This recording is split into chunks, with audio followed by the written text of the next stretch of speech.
like first to welcome all of you to the university this afternoon, and especially I'd like to welcome those of you who have not visited the university before or who have not taken part in one of our most important occasions, our graduation ceremonies. Today we shall confer awards on those who have satisfied the Council of the University that they have met the requirements for admission to awards in the Faculty of Education. And I'd also draw to everyone's attention that there is in the program a list of prizes which have been awarded on the basis of academic merit. Could I now address all today's graduates and give you, each one of you, my congratulations and extend those to those who couldn't be with us today.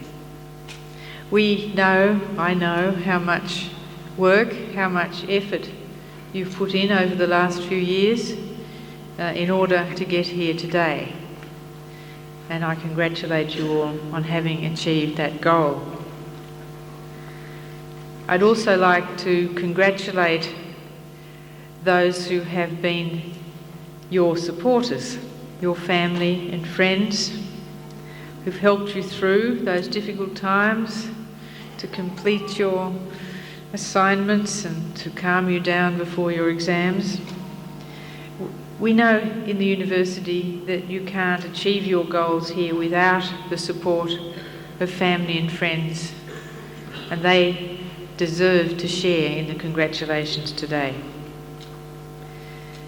And we know in doing this too that we must thank all of us, the university staff, the academic and other staff who have given you so much support over these years, who've brought you up to the required standards with diligence and sometimes a degree of patience.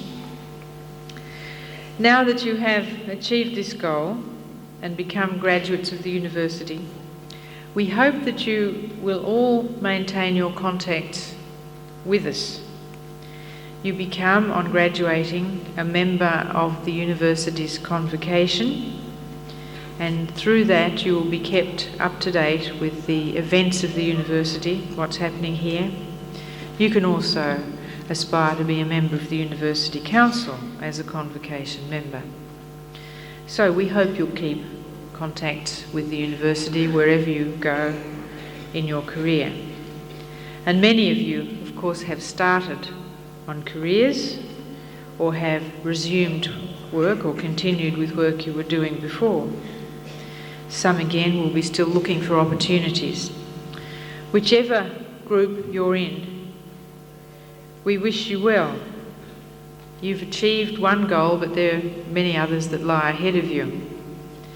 Our hope is that you will take from the university a lifelong love of learning, open and inquiring minds, and that the habit of study and reflection will stay with you and sustain you in what lies ahead. You take all our good wishes in the next stage. I now have pleasure in inviting the Vice-Chancellor, Professor Morgan, to present the candidate for admission to an honorary degree.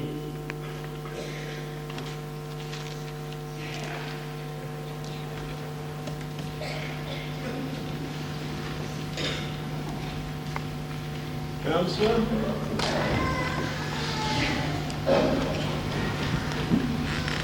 Donald David Morris is a true Newcastle. He was born on the 24th of November 1930 in Mayfield. The second son of parents who lived in Mayfield from 1922, and his father was appointed BHP, there to become eventually the Chief Works Research Officer. Donald Morris was educated at Mayfield East Primary School and Newcastle Boys High School, On leaving school, he joined the firm of Rod and Hay of Newcastle as a trainee architect and pursued studies, obtaining the Diploma in Architecture of the Sydney Technical College and the Newcastle Technical College, and then the degree of Bachelor of Architecture of the University of New South Wales as a student at Newcastle University College. He was elected to the Associateship of the Royal Australian Institute of Architects in 1956 and to the Fellowship in 1970, when he was also elected to the Associateship of the Institute of Landscape Architects. Perhaps equally noteworthy that in 1986 he resigned from the Royal Australian Institute of Architects because he could not accept the views of the then President, Sir Lawrence Neal, in regard to the design of modern buildings. As a young professional architect, Donald Morris was involved in a wide range of commercial projects, including offices and workshops for Young and Green, shops for Sol Patterson in Hunter Street, buildings for the Newcastle Herald, skyscraper blocks, well, 12 stories high, and for Norwich Union and Pearl Assurance in Sydney. But in 1961, he moved away from all this to join the Department of Architecture in the Newcastle University College as lecturer, being given responsibilities for developing a number of new undergraduate courses. There he remained, a respectable academic, serving as acting head of the department, sub-dean of the faculty, until he went to Europe on study leave in 1967. It's not entirely clear whether it was the shock of a bleak midwinter in Manchester or the stimulus of a Scandinavian spring that can be credited with a subsequent important and significant change in his career. On his return from study leave, he was appointed to the Planners Division of the University Administration, first as staff architect, and then in succession as assistant, deputy planner, and finally, in 1975, as university planner. He remained as planner until his retirement in 1988. The primary achievement of Don Morris's work in the Planners Division is the campus that is now enjoyed by the university. This campus, the most beautiful bushland campus in Australia, owes its character to the policy he pursued so successfully. From time to time, people observe that even the most creatively designed buildings are improved visually by being obscured by trees. Don Morris took a more positive one. He sought to maintain the forest cover within the building precincts throughout the then campus of the university. He has written, "Building activities are almost invariably detrimental to the health and vigour of a natural forest. After only 3 or 4 years' development, serious deterioration was already apparent by 1968. It was possible to introduce measures to recover the situation and to control planning and construction so that the maximum number of trees was retained and their vigour maintained. We are able to judge the effectiveness of that policy. It was implemented, as some of us will remember, by stern application of sound principles, which he declined to compromise even for the most plausible and short-sighted academic rationalizations. The combination of timeliness and opportunity that brought Don Morris to the office of planner was a peculiarly happy coincidence. His interest in landscape planning was already developed in his diploma thesis in 1954, and he subsequently published on eucalypts and on indigenous flora in developing suburban areas before becoming planner. These interests he has continued and developed in his retirement, working now with the Hunter Regional Botanic Gardens, where he is now Director of Planning and Development and Curator of Palms. There's one other area where he has made noteworthy and distinctive contributions. As a student, he became interested in painting, but his best known artistic work has been as a sculptor. He studied under Paul Beeble at the Newcastle School of Art and has exhibited widely, and particularly at the Regional Gallery and at the Bomberto Galleries.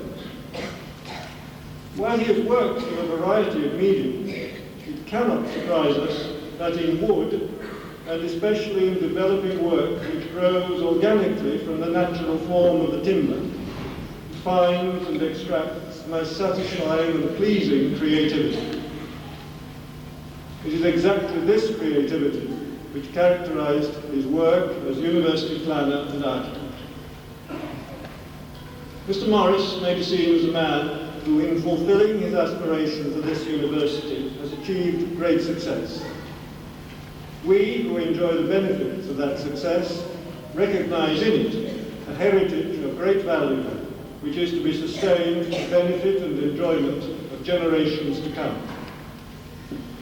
Chancellor, it is with much pleasure that I present Donald David Morris, Bachelor of Architecture, for the award of the degree of Doctor of the University, honoris causa.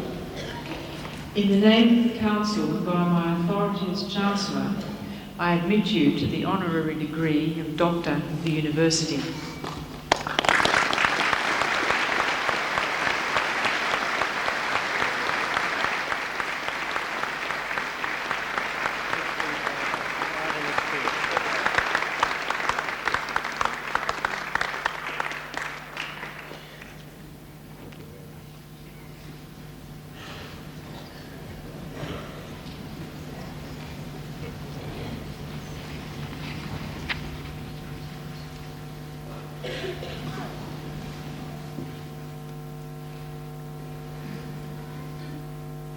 I now have great pleasure in inviting Dr. Morris to deliver to us the occasional address.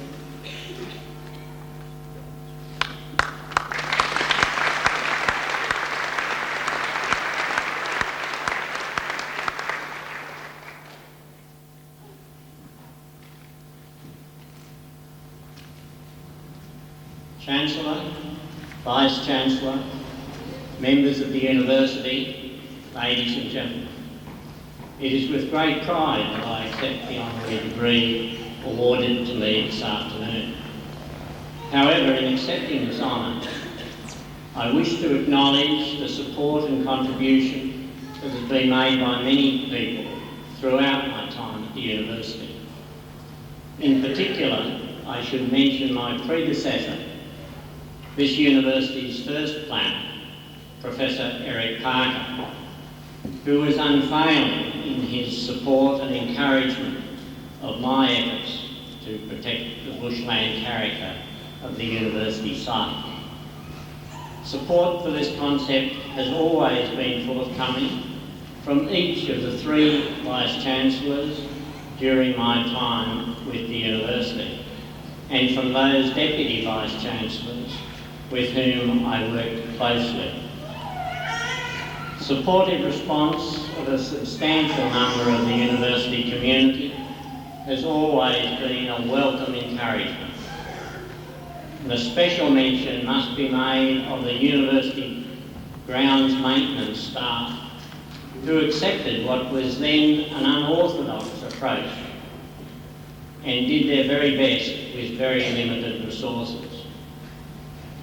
At a personal level, I wish to acknowledge my wife's support and the contribution she has made in her own right to this university through her involvement with the Friends of the University and other organisations. But I believe this award is an acknowledgement by this university of the value it places on its landscape and the effort which is necessary to maintain the natural character of that landscape. I hope that what I have to say will not be seen as a criticism of the university. It's interesting to think back to what the site was like when I first joined the administration in 1986. The McMullen building, the geology building and physics buildings had just been occupied. The first stage of the library had recently been opened. The first stage of the Union consisted of a small single-storey building which had just replaced the pie van that originally sold lunches on the site. Many other buildings were under construction, and clearing for some car parks and roads had been completed, opening up the site. In spite of all the best intentions on the part of the original consultants, and they were the ones who had initially recommended the preservation of the natural bushland character of the site, the environment was already under severe stress. The central plaza was bare clay. A gravel access road ran down the middle of the central plaza. Many trees were showing signs of dieback, and the scars of vehicle impact and the damage from builders' rubbish piles. This deterioration had to be all halted, and that took many years. Some trees still show the signs of those original days of damage, and some failed to respond and were lost completely. All the funds that were available for landscape had been used on just two projects: the McMullen building courtyard and the paved area outside the library. Nothing was left. Everything we planted in those first few years was either donated or grown from seed we collected ourselves. Turf was obtained from bowling clubs in exchange for our labour in cutting and removing it. This situation only gradually improved, and the level of government funding to this university and the competing demands of a rapidly growing institution has always meant that insufficient funds were available to do more than provide some basic paths and a few gardens with one-off planting. However, the situation concentrated our efforts in maintaining our one major natural asset, which is that existing forest cover. We were successful in doing this because we gave equal priority to the preservation of the trees as to all the other architectural and engineering requirements, from the preliminary design stage right through to construction. Landscape design was not seen as an afterthought, something to be carried out after construction was completed. Services were planned to cause minimum disturbance to individual trees.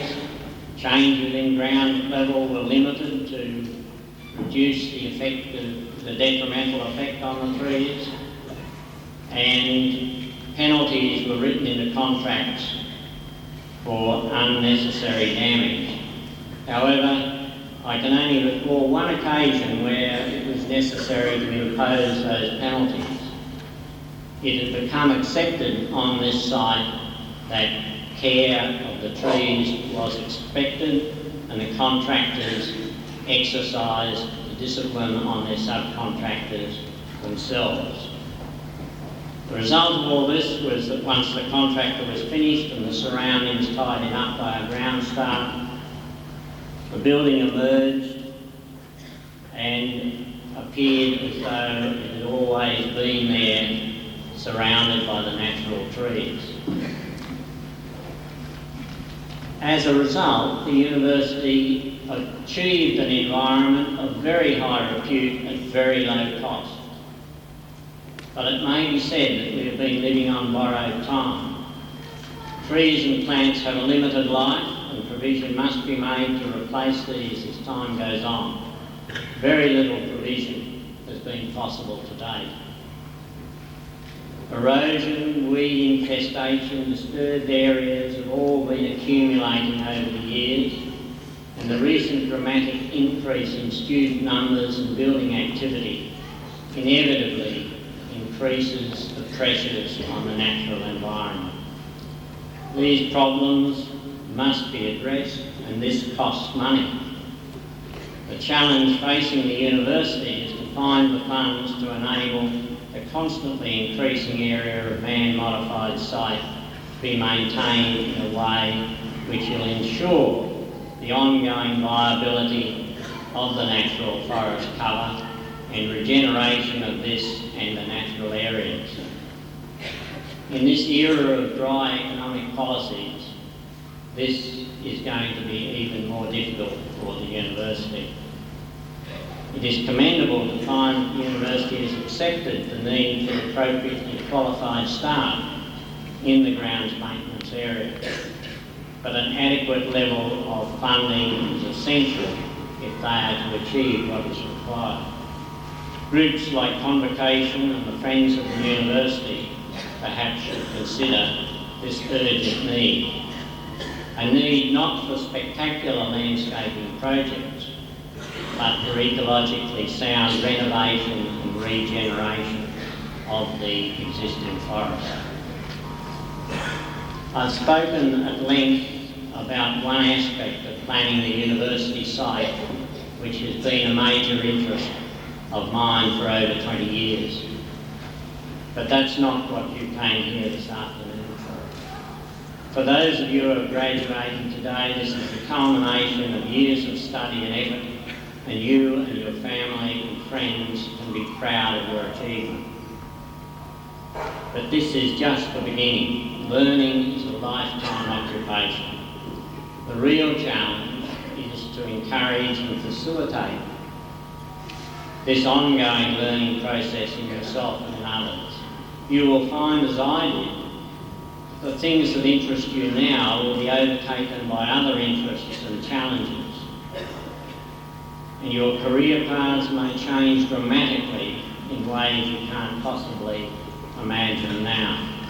So that flexibility, an open mind and ongoing education will be essential. I congratulate you and wish you every success. May your career be as satisfying and challenging to you as mine has been to me. Thank you.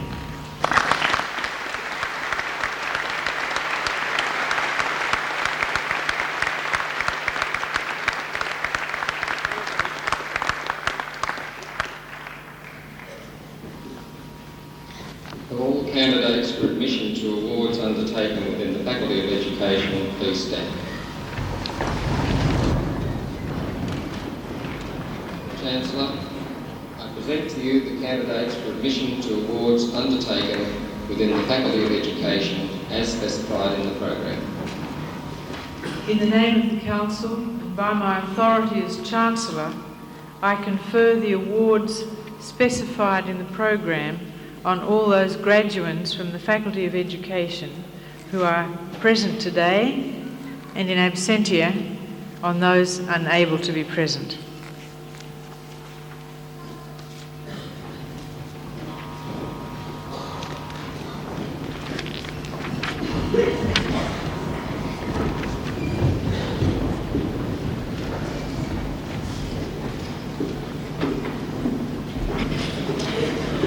Chancellor, for the award of the Diploma in Teaching Early Childhood Education, Kylie Marie Armstrong.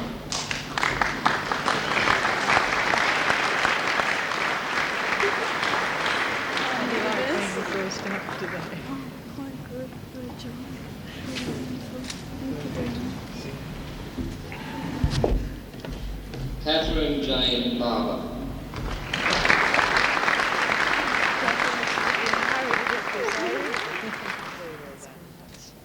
Catherine Darcy B.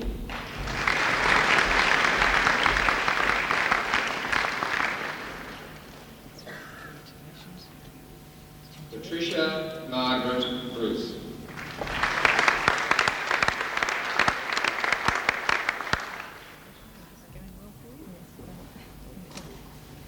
Jennifer Ann Cameron.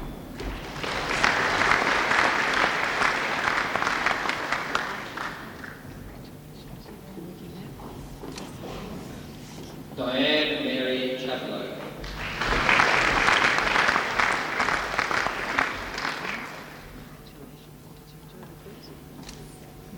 Tracy Ann Davies.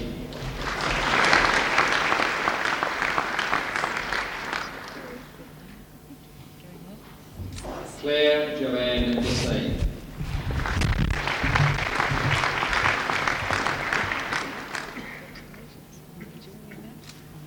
Carolyn Jane Gillies.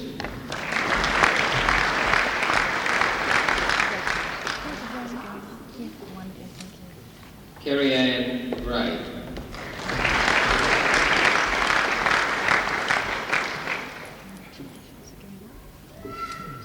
Claire Vanessa Hicks.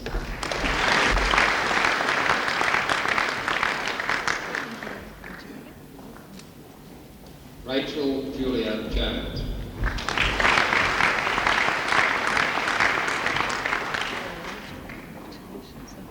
Leanne Lewis.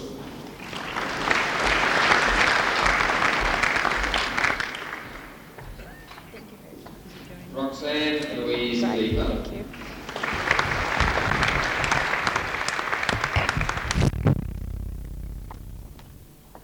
Michelle Christine Lewis.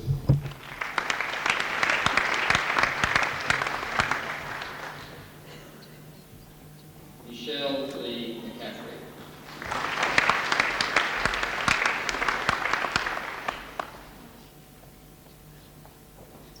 Cherie Ann Pauling.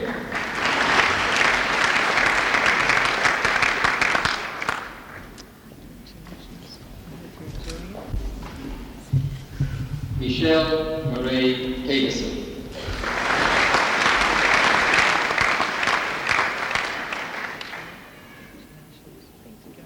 Sarah Jane Hetheridge.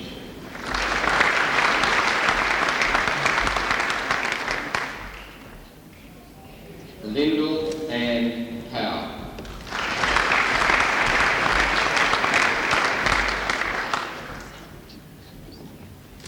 Tracy Lee Reed.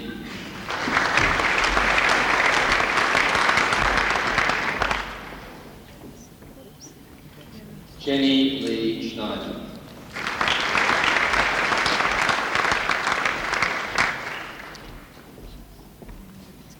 Fiona Joy Shine.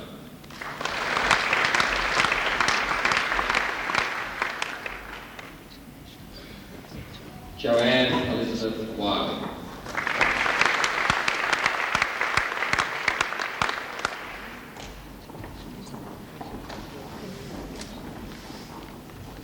Chancellor, for the award of the Diploma in Teaching Primary Education, Amanda Jane Babbage.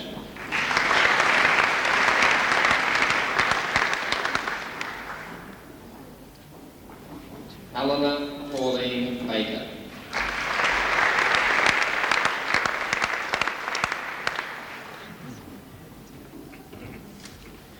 Julie Marie Bortolozzo.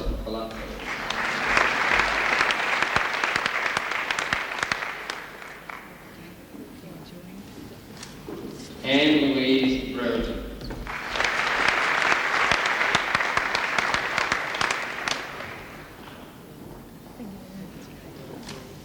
Andrew John Carr.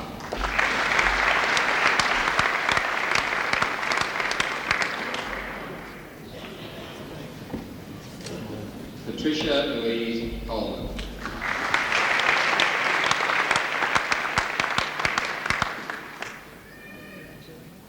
Michelle Ann Corcoran.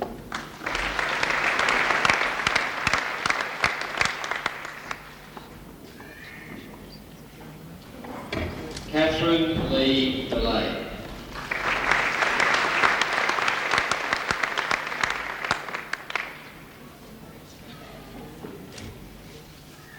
Deanna Dock.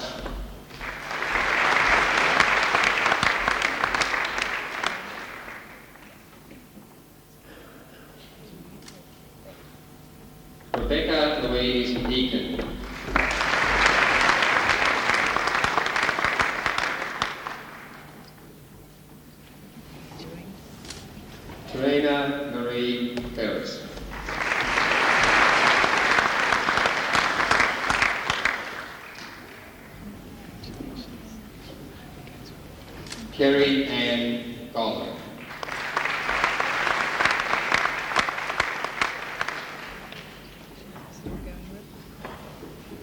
Lara Marie Harvey.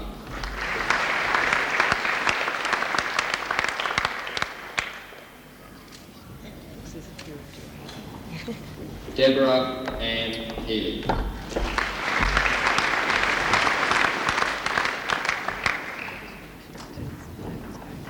Christy Louise Hall.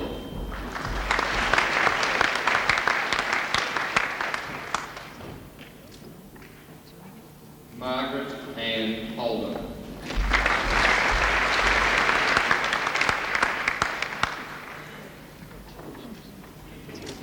Kim Denise Hudson.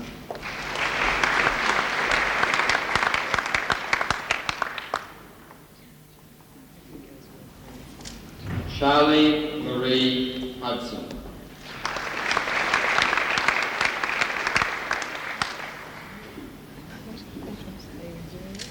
Robin Lee Johnston.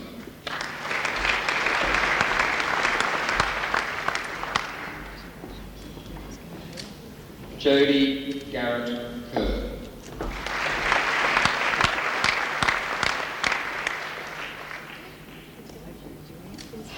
Christine Larkin.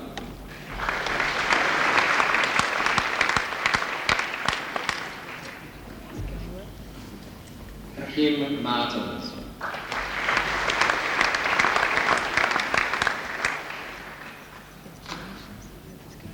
Paul Francis Mears.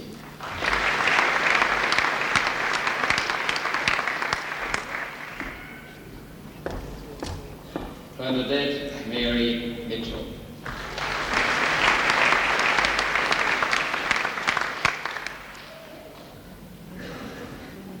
Catherine Louise Mooney.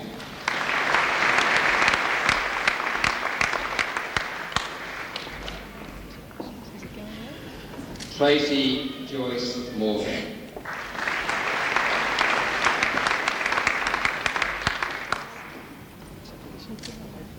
Karen Maria Nolan.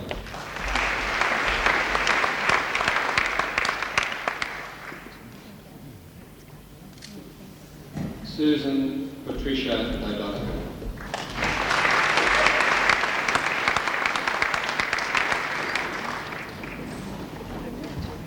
Jeannie Gay Olsen.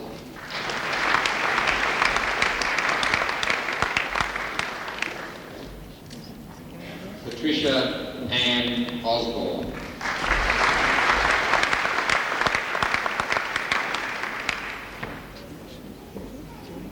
Leanne Palmer.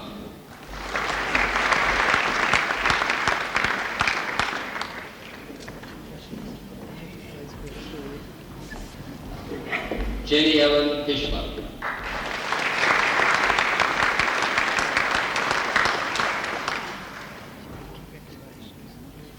David Andrew Robson.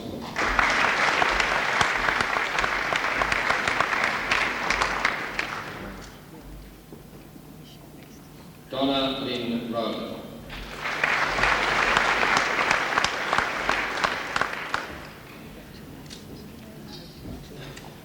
Linda Gay Sly.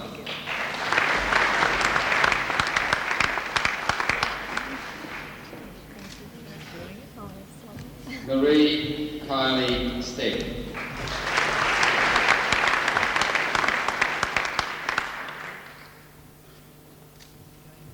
Russell William Stephens.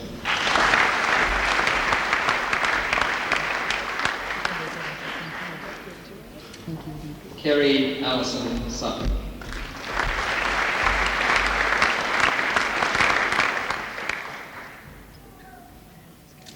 Renee Tarrant.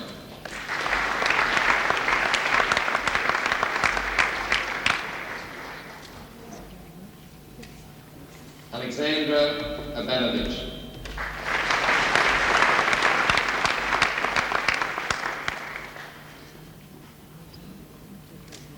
Guy Allen Young.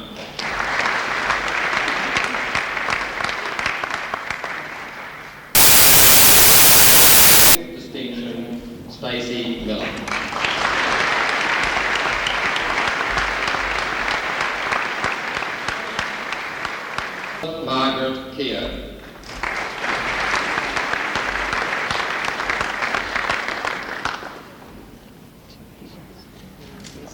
Gay Gwendolyn Molyneux.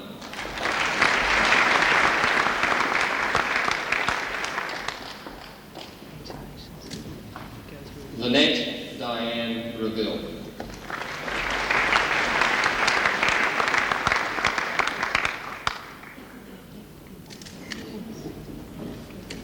Emma Kate, and with honours, Class 2, Division 2, Emma Kate Simone Denahal.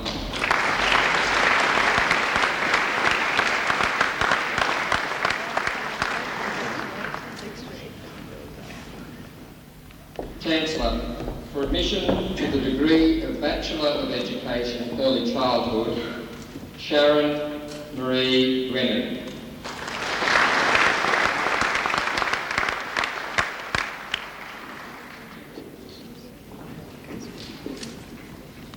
Gillian Gay Hunt.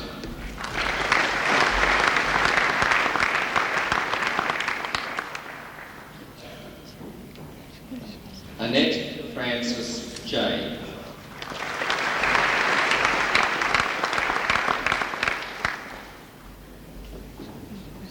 Kim Moroney.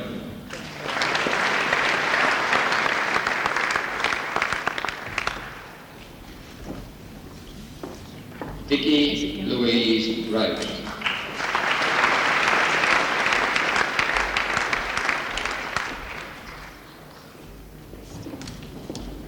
Chancellor, for admission to the degree of Bachelor of Education, English History, Special Education, Elizabeth Ann Bunt.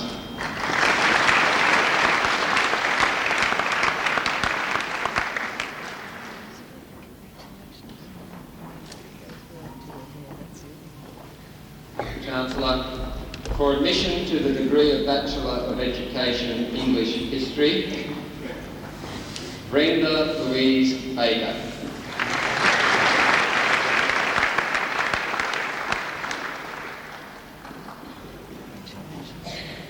Carol Hyacinth D'Souza.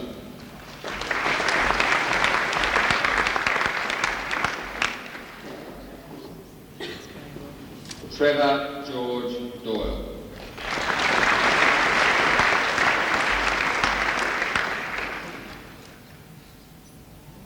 Joanne Elizabeth Dunn.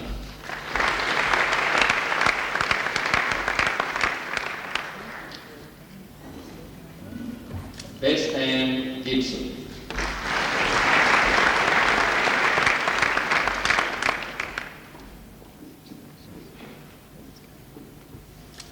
Lisa Gay Godwin.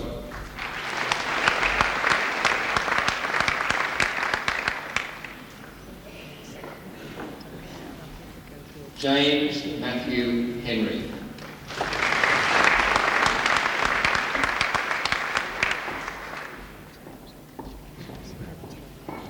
Karen Leanne Jones.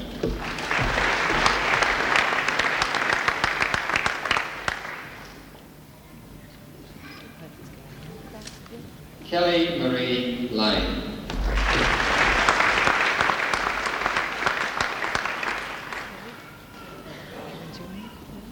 Ross Wayne Lawrence.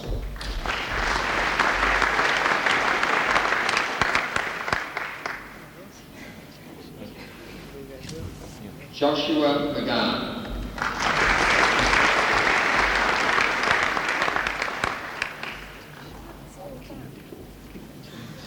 Leonie Patricia Newton.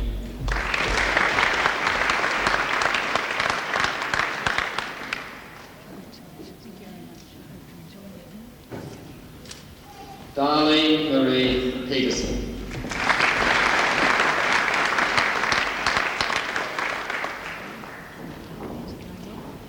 Carl William Strickard.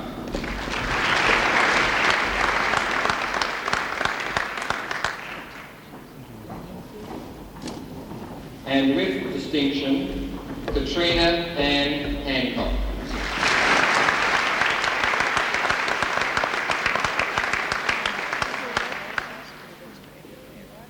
And with distinction, Paula Ann Merrick.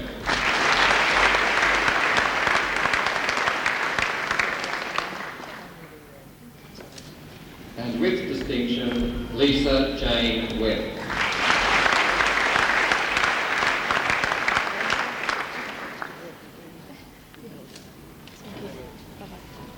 Chancellor, for admission to the degree of Bachelor of Education, Home Economics, Special Education, Heather Margaret Hearn.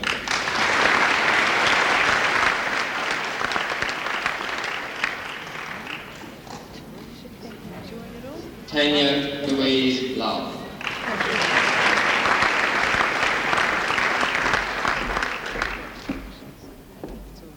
Lisa Sue Leach.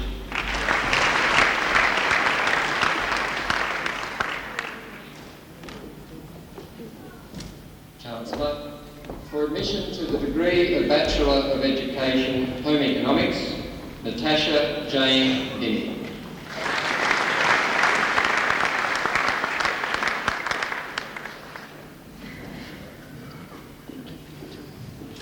Sian Connor.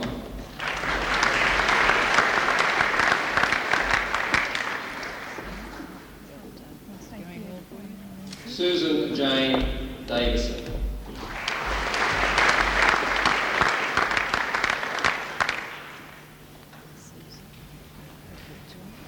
Bernadette Therese Duggan.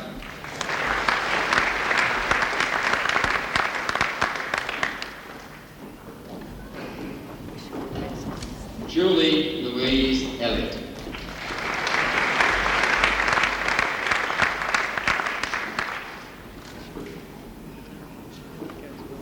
Tracy Margaret Griffiths.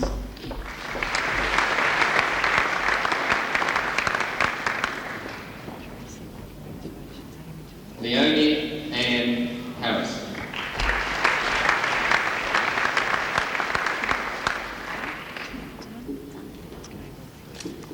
Ingrid Maria Eagle.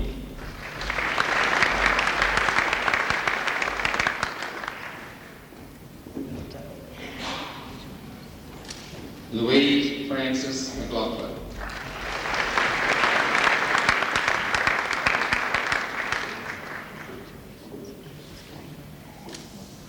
Beatrice May Moncrief.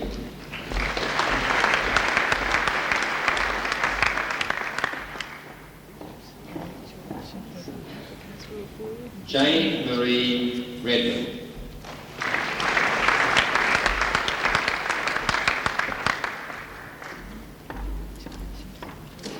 Alison Jane Small.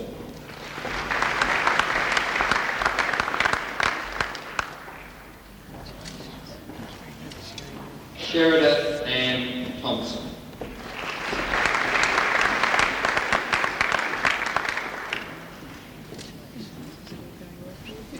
Heather Joy Viva.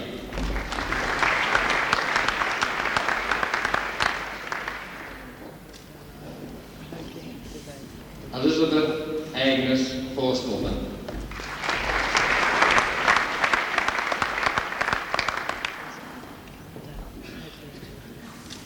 Jane Louise Walker.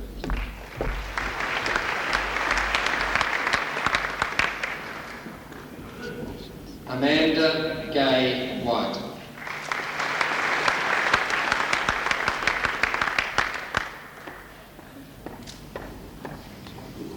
Donna Patricia Wilson.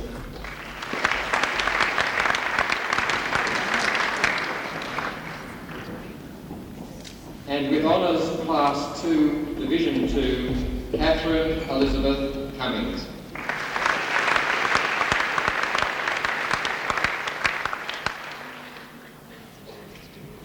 And with honours Class 2, Division 1, Francine Marie Clark.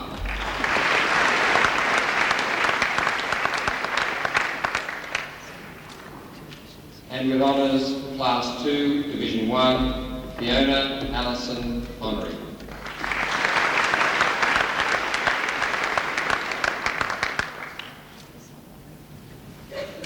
And with honours, Class 1, Gay Alana McDonald.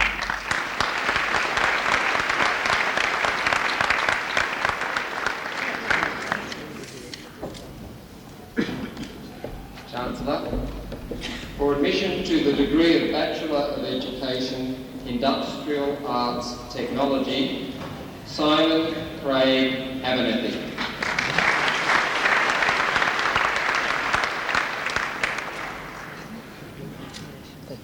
Brett Anthony Blake.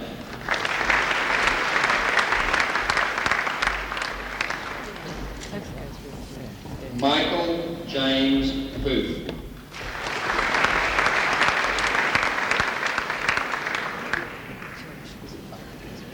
Jason Leslie Bradley.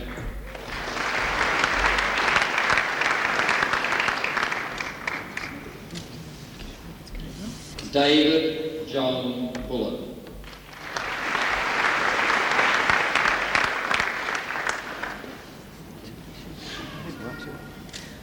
Brett Michael Crispin.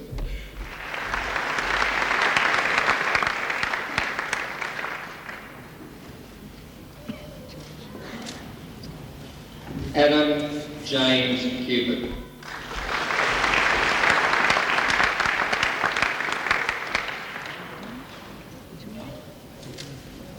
Andrew Paul Fried.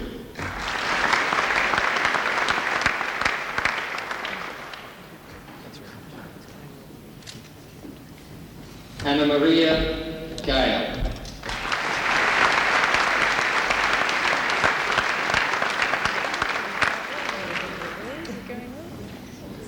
Anthony Peter Gordon.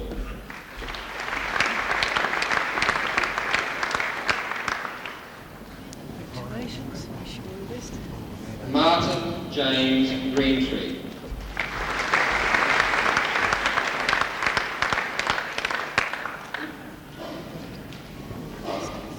Dean Hannah.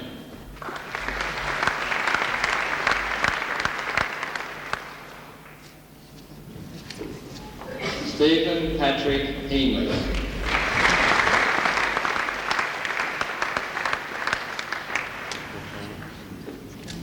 Scott Anthony Henderson.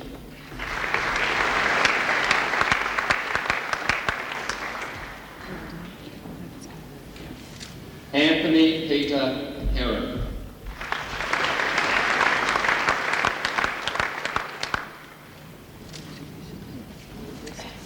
Christopher John Hollis.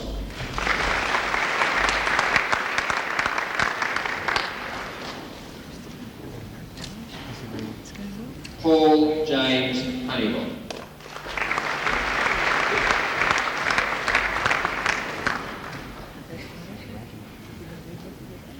John Fleetwood Kershaw.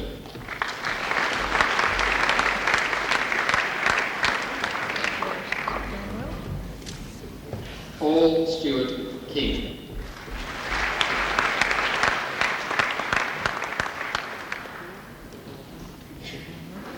James Patrick McFarlane.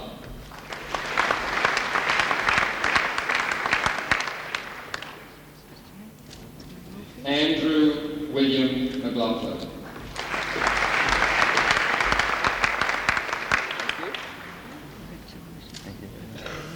Graham Royce McMartin.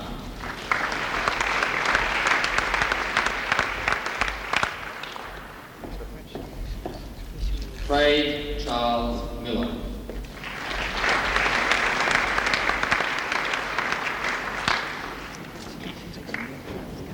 Daniel James Moore.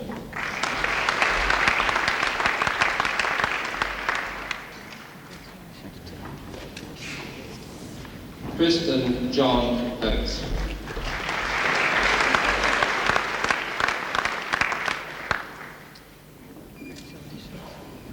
Eric John Redding.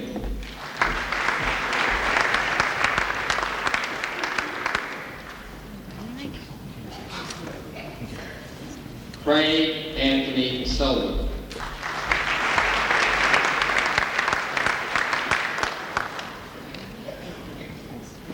Ian James Sosso.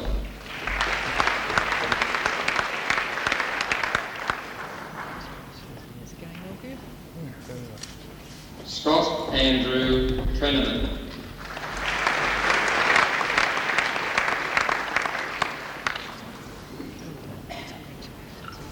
Colin John White.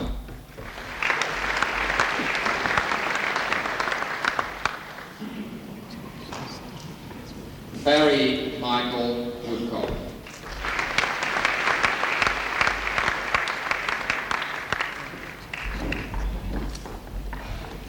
Mark Woolley.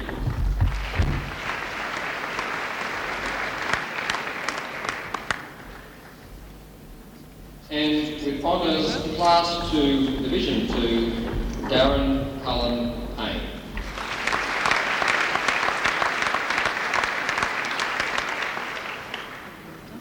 And with honours, Class 2, Division 2, Clayton Edward Roberts.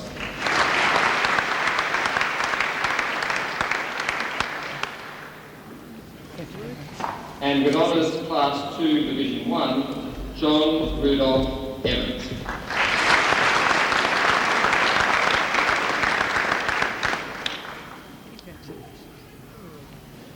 And with honours, Class 2, Division 1, Martin William Shiner.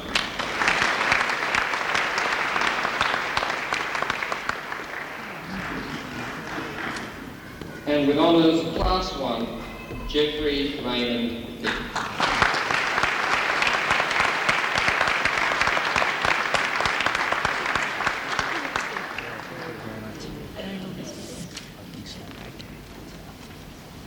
Chancellor, for the admission to the degree of Bachelor of Education Mathematics, Jeffrey Neil Bush.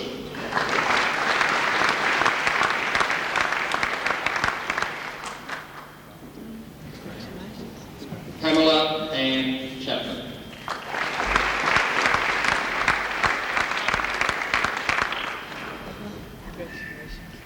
David Christopher Critchley.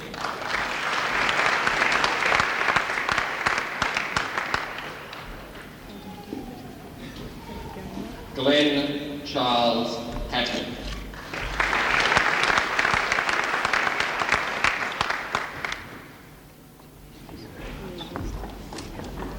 Michelle Marie Mooney.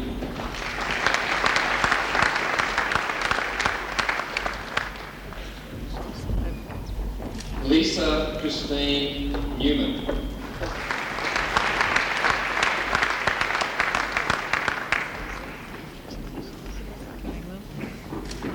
Mark Anthony Ostini.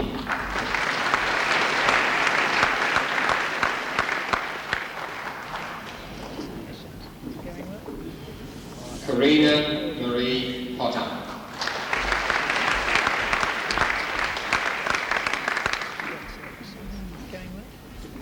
Peter John Rowe.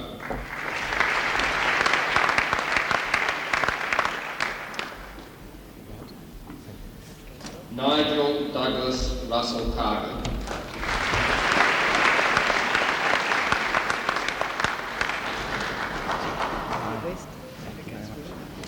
Jackie Lee Shipp.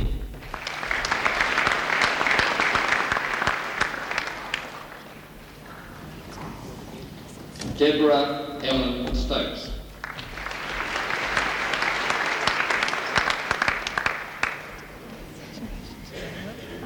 Vanessa Jane Taylor.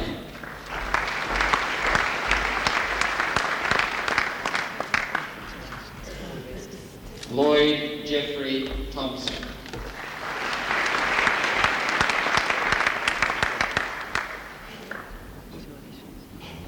Deborah Wynne Tataki.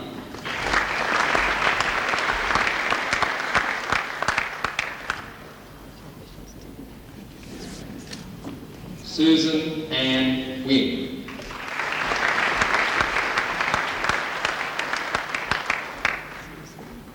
And with distinction, Brian Robert Hill.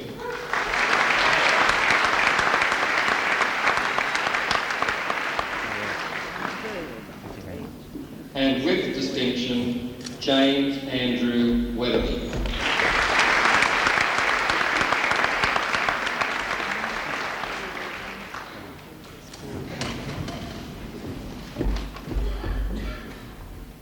Chancellor, for admission to the degree of Bachelor of Education, Music Education, Karen Marie Anderson.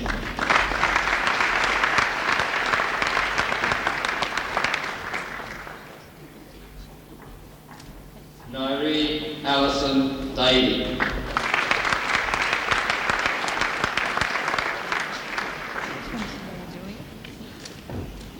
Gillian Gale Flett.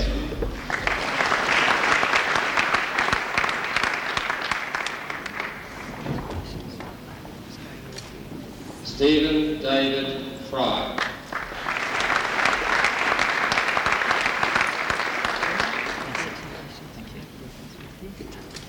Julie Louise Gregory.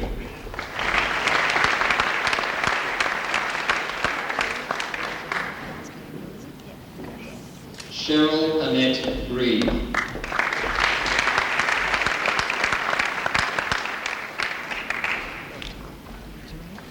Simone Hudson.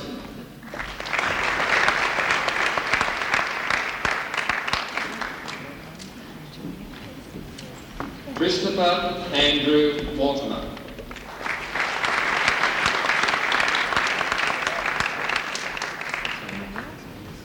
Louise Havey.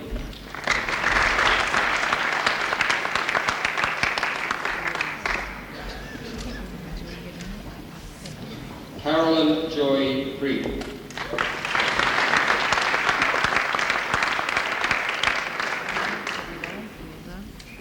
Andrew John Small.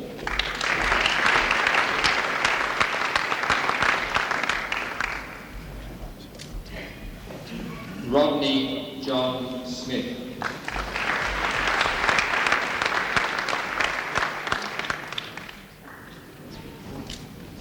Nicole Elizabeth Taylor.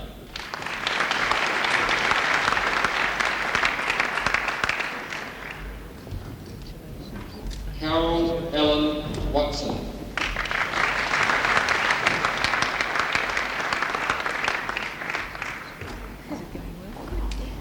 Mark Andrew James Wilson.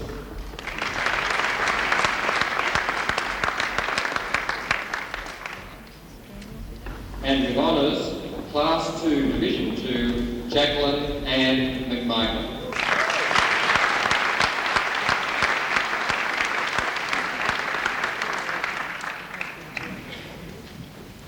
Chancellor, for admission to the degree of Bachelor of Education, Physical Education, Dale Louise Ashman.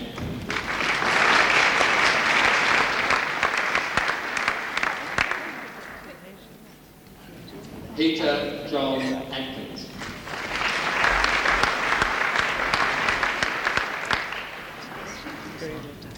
Paul William Broadbent.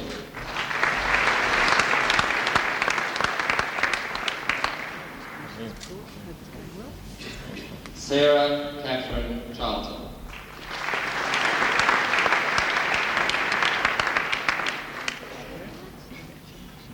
Michelle Ann Clark.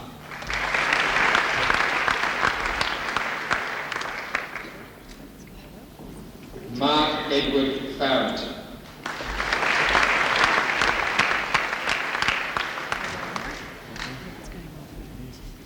Ashley John Gordon.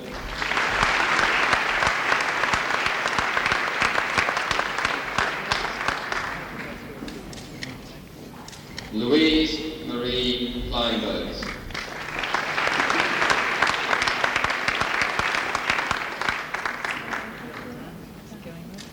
John Jeffrey Lawson.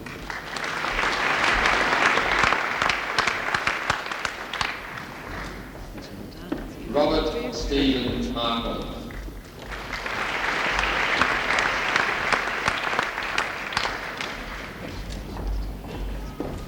Natalie Rhonda Martin.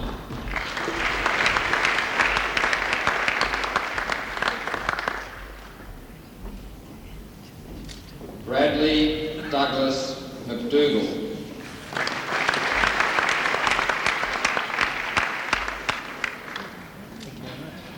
Grant Philip Newell.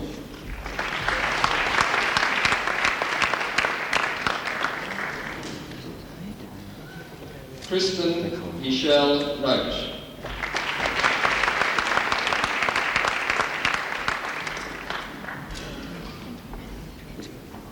Paul Dennis Rosenbaum.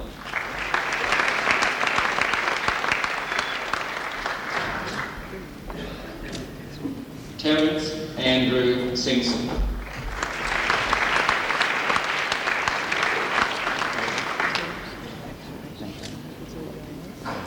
Justin McLaughlin Tanson.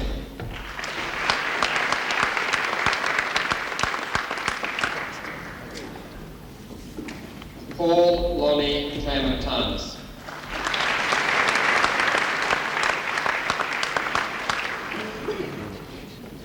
Jeffrey Paul Watt.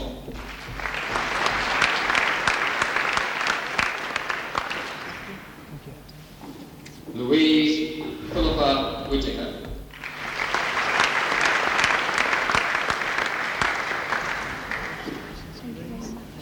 Alicia Marie Williams.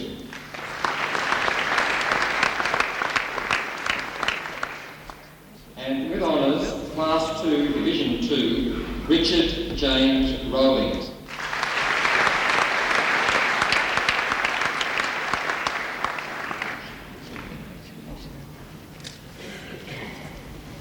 And with honours, Class 2, Division 2, Tina Louise Wozniak.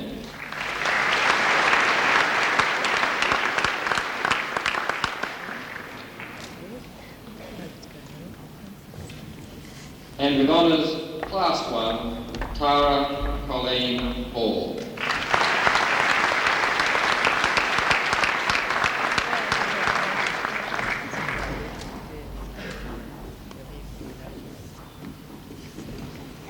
Chancellor, for admission to the degree of Bachelor of Education, Primary Special Education, Carolyn Ann Burns.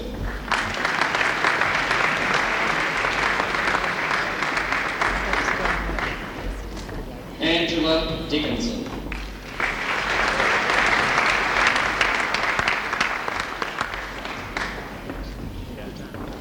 Judith Helen Foley.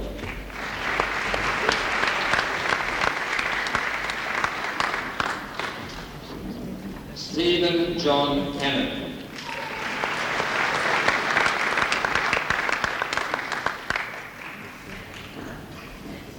Carol Margaret Cooper.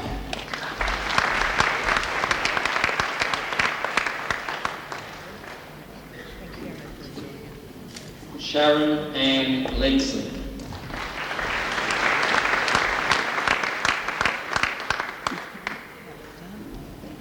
Carmel Lee Small.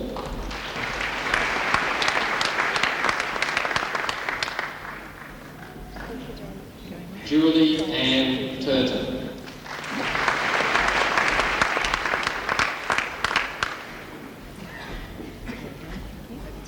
Sharon Jane Vibert.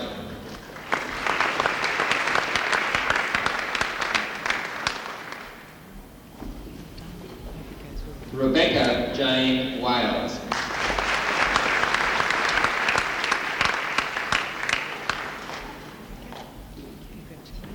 Beverly Mary Wallace.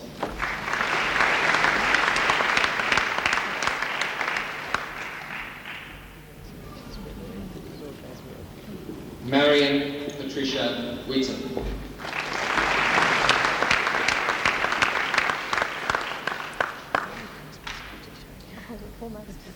Brenda Beryl Young.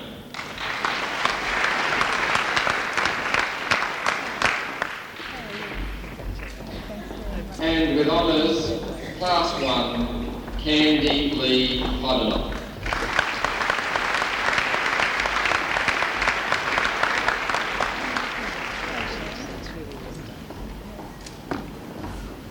Chancellor, for admission to the degree of Bachelor of Education Primary, Vicky Claire Hawkes.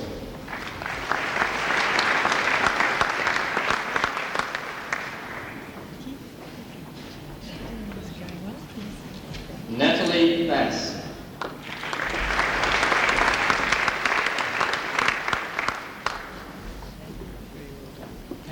Deborah Robin Beasley.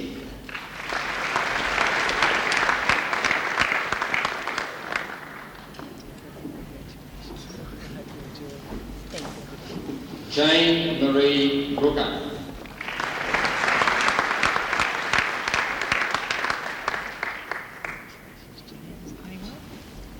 Linda Susan Meyer.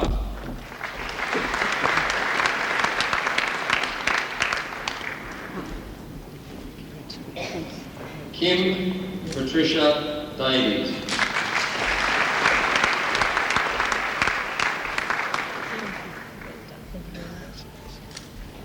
Renee Martine Duckett.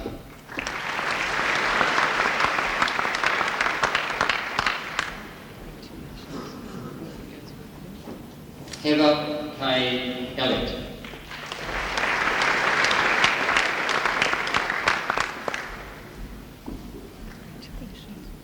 Anne Yvonne Elliott.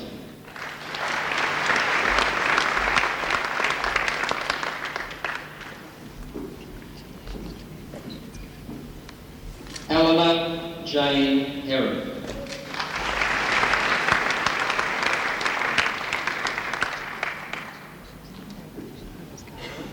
Julianne Maria Kelly.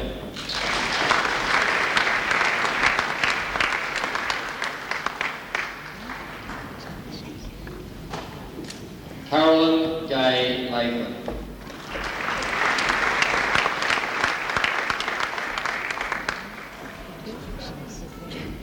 Gail Sweeney Martin.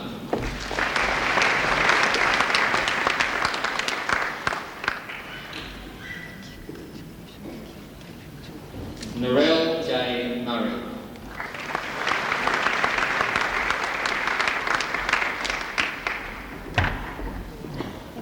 Janine Louise Patrick.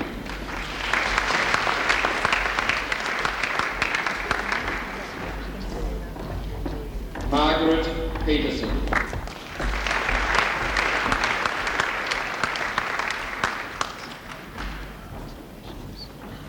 Louise Mary Reed.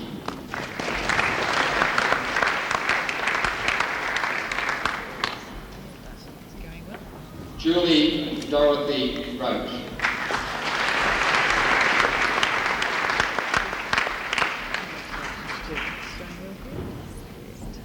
Fiona Mary Ruffley.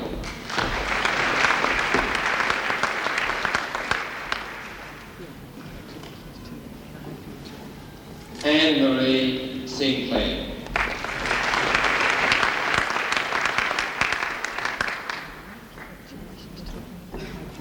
Megan Elizabeth Snowden.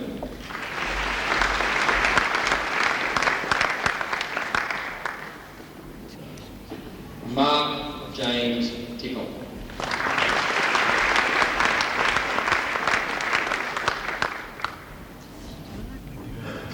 Karen Turnbull.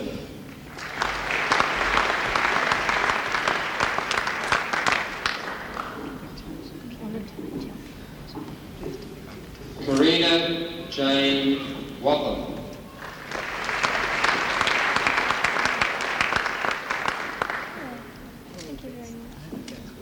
Helen Wise.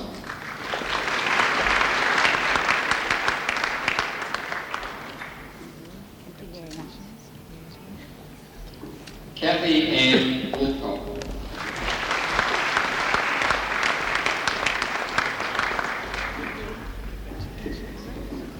Philippa Jane Young.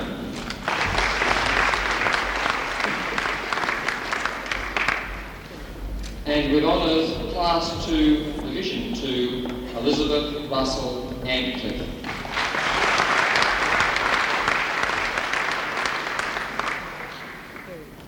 And with honours, Class 2, Division 2, Joanne Tracy Dobson.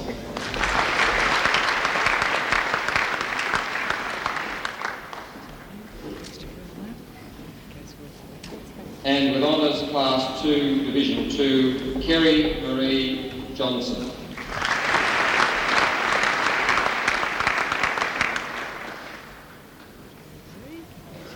And with honours, Class 2, Division 2, Michelle Ann O'Connor.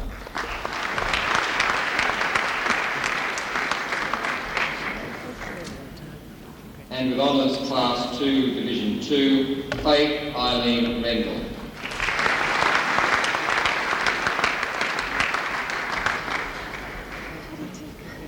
And with honours, Class 2, Division 2, Catherine Louise Staines.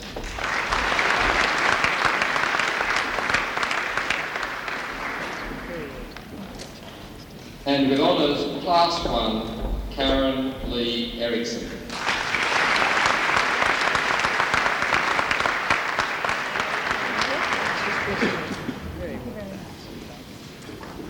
Chancellor, for admission to the degree of Bachelor of Education Science, Andrew Ross Lanier.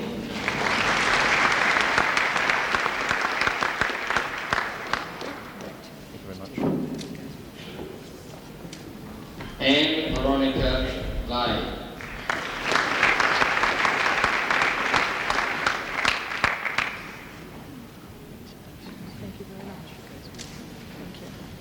Julie Ann Bolden.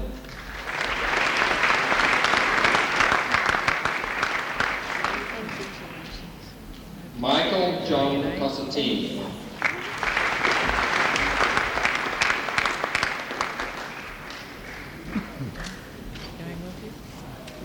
Philip Grundy.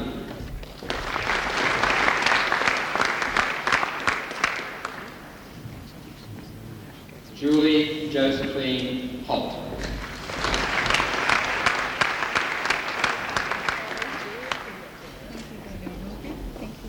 David Thomas King.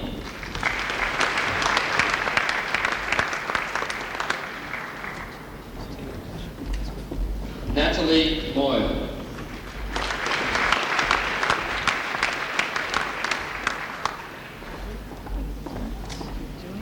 Glenn Martin Mulhern.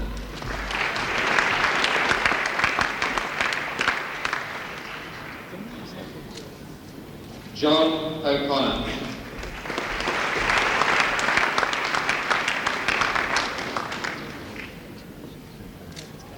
Laura Lisa Walcher.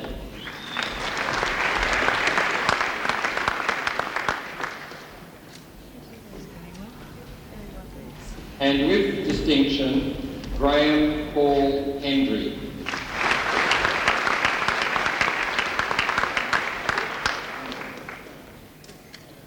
And with distinction, Joanna Fraser McDonald.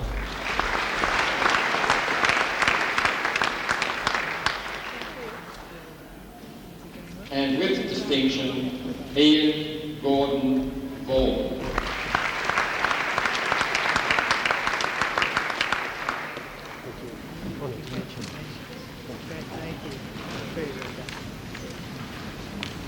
Chancellor, for admission to the degree of Bachelor of Education, Social Sciences, Special Education, Marilyn Eames.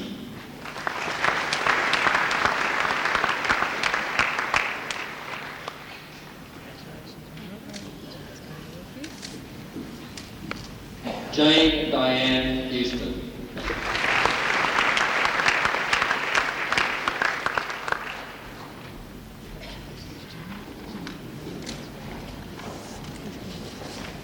Chancellor, for admission to the degree of Bachelor of Education, Social Sciences, Scott Anthony Budden.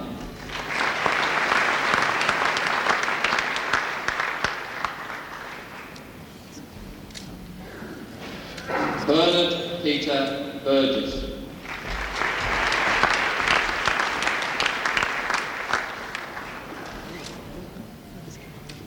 Nicole Marie Cox.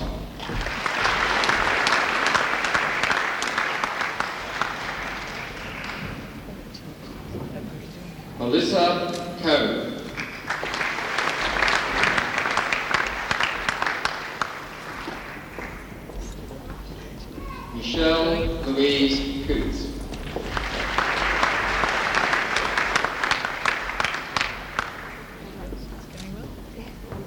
David Joseph Crelly.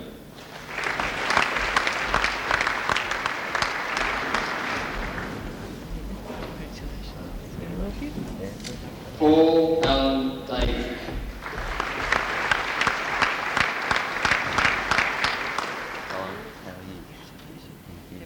Stephanie Jean Franklin.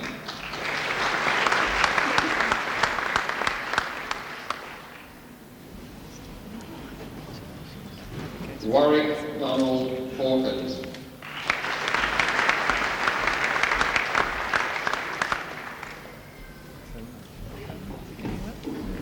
Terence Michael Murrell.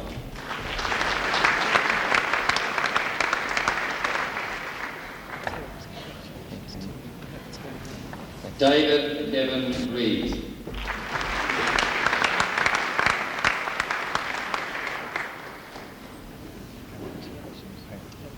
Andrew Snowden.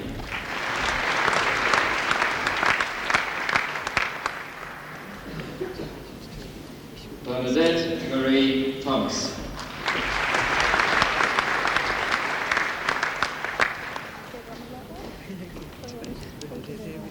Rosemary Thorburn.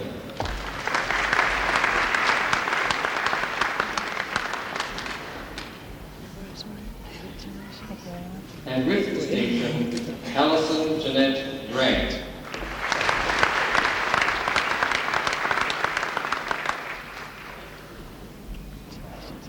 And with distinction, Maria Gabriel Marshall.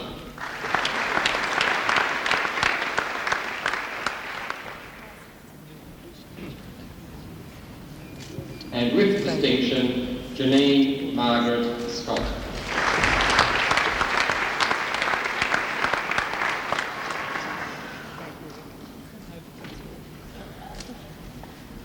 Councillor, for admission to the degree of Bachelor of Education, Technical and Further Education, Robert Charles Alexander.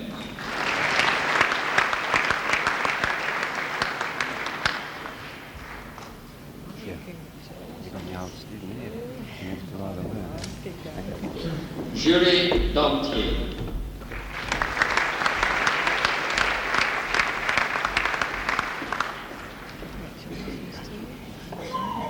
Antonia Merriles.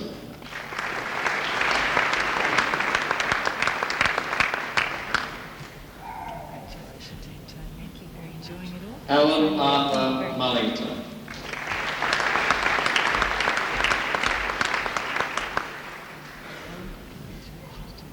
Jeffrey Wayne Towns.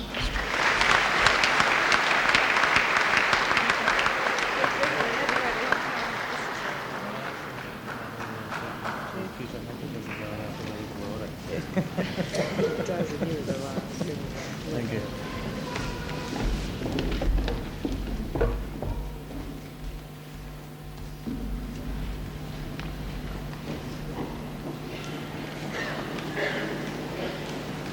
Well, I now have great pleasure in inviting Tara Ball to respond on behalf of the graduates.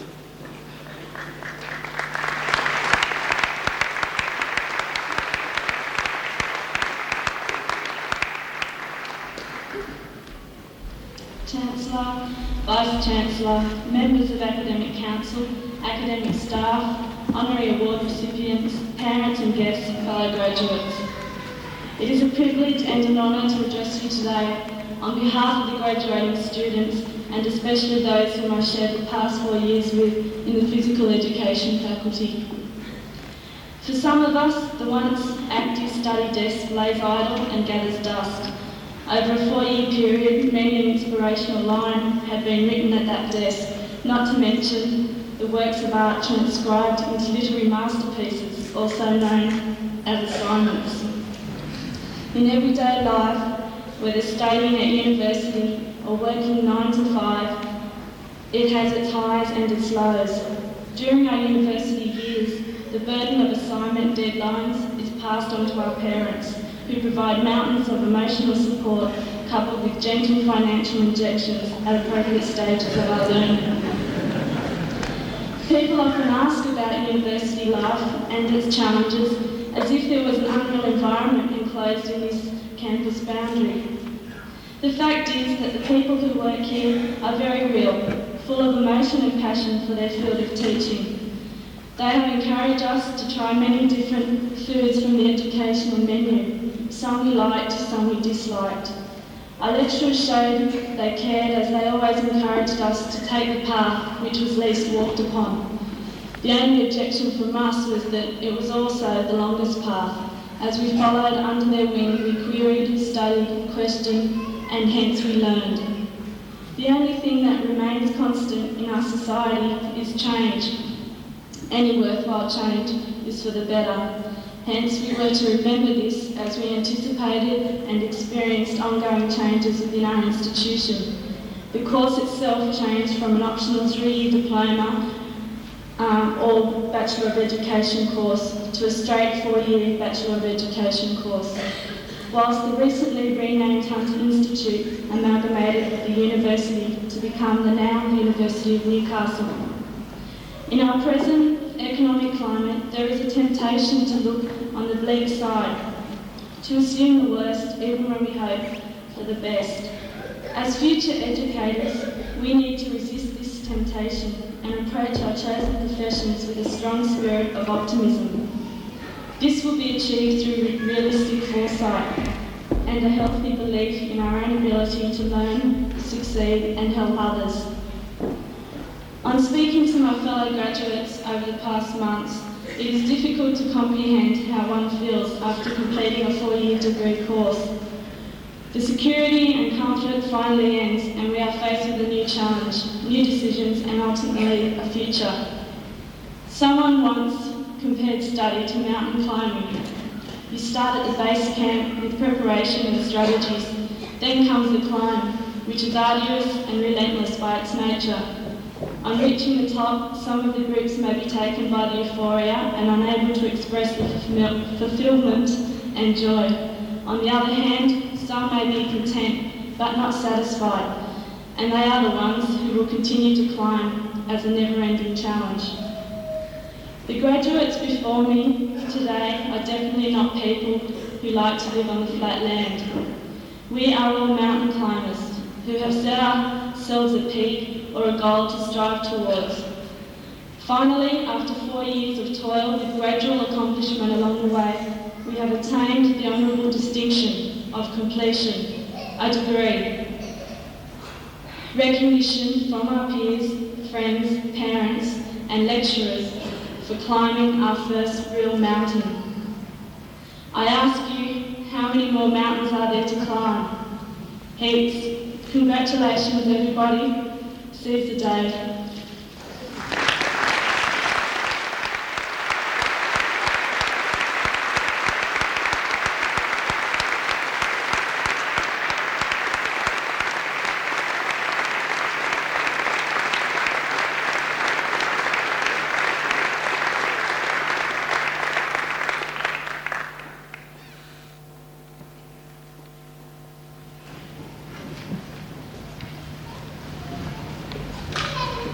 Chancellor,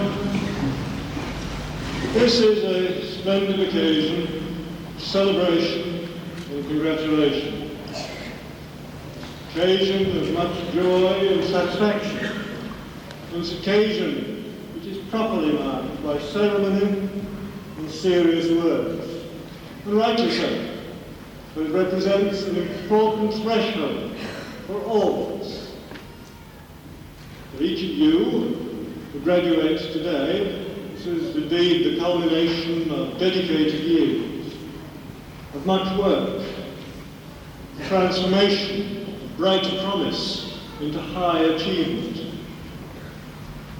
For those friends and families here, there would have been an equally recognisable change. The stern rigours of timetables, essays, examinations is now relaxed. And perhaps only now are you discovering the extent to which academic demands have governed your life. Without your support and sacrifices, preparation for and justification of today's ceremony would not have been possible. Your contributions were both necessary and sufficient. And to the university staff, there is the great satisfaction of recording your achievements and success, to which their skill, commitment, scholarship and experience have made special contributions. So to all, I offer my congratulations.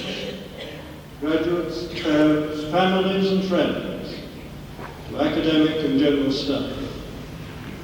It's good to have this formal occasion to celebrate your splendid achievements.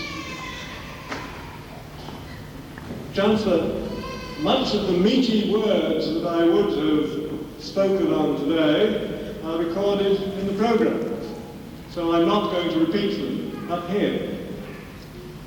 But perhaps I might be allowed to speak a little further on some of the comments that have been made by Ms. Ball, and indeed on the pleasure it gives those of us who sit on the platform to participate in these ceremonies. We enjoy the solemn words and the careful thoughts, particularly those expressed by Ms. Ball and Dr. Morris. We've had the privilege of hearing the fine music from the University Conservatorium Brass Ensemble. We thank them for that. Particularly on the platform, we are able to view some of life's interests and activities that happen during the ceremony out in the audience. Those who scamper up and down the stairs and who have occasionally to leave the room rather hurriedly. But most dramatically on the platform, we enjoy watching the interesting expressions on graduates' faces as they come across, varying from apprehension, anxiety, awe, pleasure, satisfaction, pride, and serene calmness on occasion.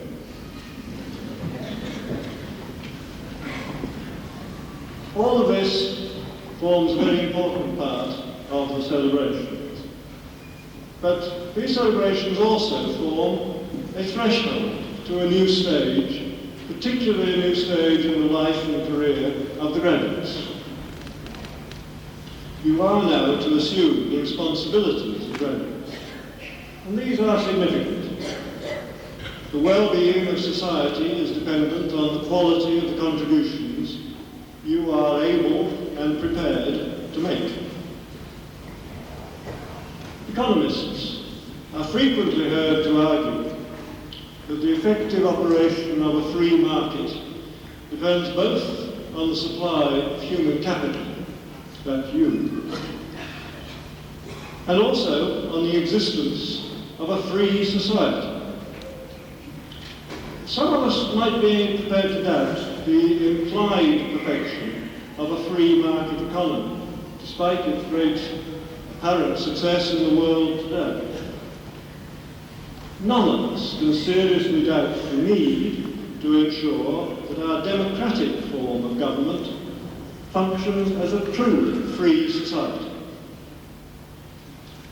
One of the implicit obligations placed on graduates is to participate in the active discussion of important issues.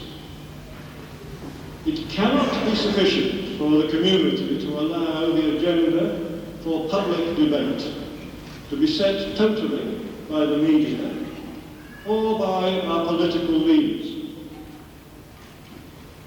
But additionally, those of you graduating at this ceremony have special responsibilities relating to your academic and professional expertise. You will have responsibility for educating future generations of children. You will convey the heritage, culture and history that we enjoy in this country. And you will determine through them the ultimate destiny of our nation. These are awesome responsibilities, but they're responsibilities which you are now well qualified to discharge. You must put to good use the talents and abilities you now know you possess. It is important to all of us that you do so. The future lies in your hands. My generation puts it there with confidence. Your task is important. You will do it well, and I wish you well with it. Good luck and congratulations.